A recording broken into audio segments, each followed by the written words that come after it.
Thanks for tuning into the morning show. We wanted to let everyone know that these episodes were filmed before the escalation of events in Ukraine, and we want everyone to know that HPM and the morning show are opening up our office, our network, and our hearts to anyone around the world in conflict zones who are fleeing war and need a safe and creative space.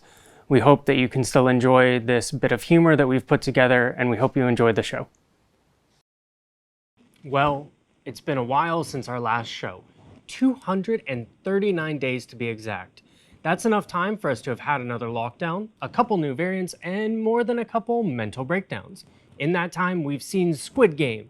We sadly lost Betty White, but we regained Adele. We sent billionaires to space, but unfortunately, they came back. We had a baby boom, and sadly, a Taliban boom. Just like the crypto market, everything seems to have gone up and down. That one guy died, and that one woman left.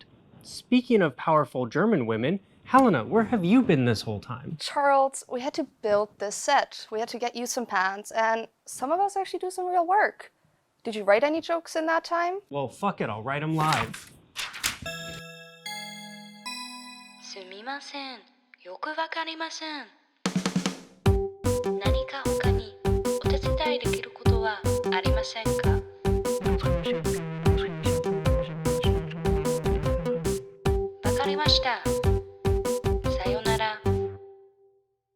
Now that we've moved to this brilliant new studio and upgraded everything but my sidekick, we thought it was time that we start acting like a real morning show.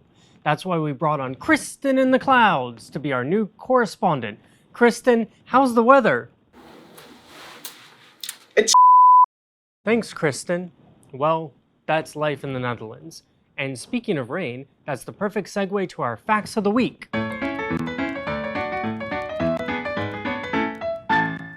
Our facts this week are all about water. The US has taken a harsh stance against all imported goods. They recently banned all avocados from Mexico. With Space Force now in operation, I'm assuming they'll consider all of outer space American territory, or else it'll be very awkward when they find out that all water on Earth comes from comets and asteroids. Our next fact: frozen water is 9% lighter than water, which is why ice floats, and why I think of Timothée Chalamet every time I take a cold shower. Speaking of Timothée Chalamet, the Willy Wonka set flooded last month, halting production, while the British crew saved the water to see if they could get the full 75 liters needed to make just 1 pint of beer. And finally, Helena, what do you call a dog floating in water? Timothée Chalamet? No, a good boy.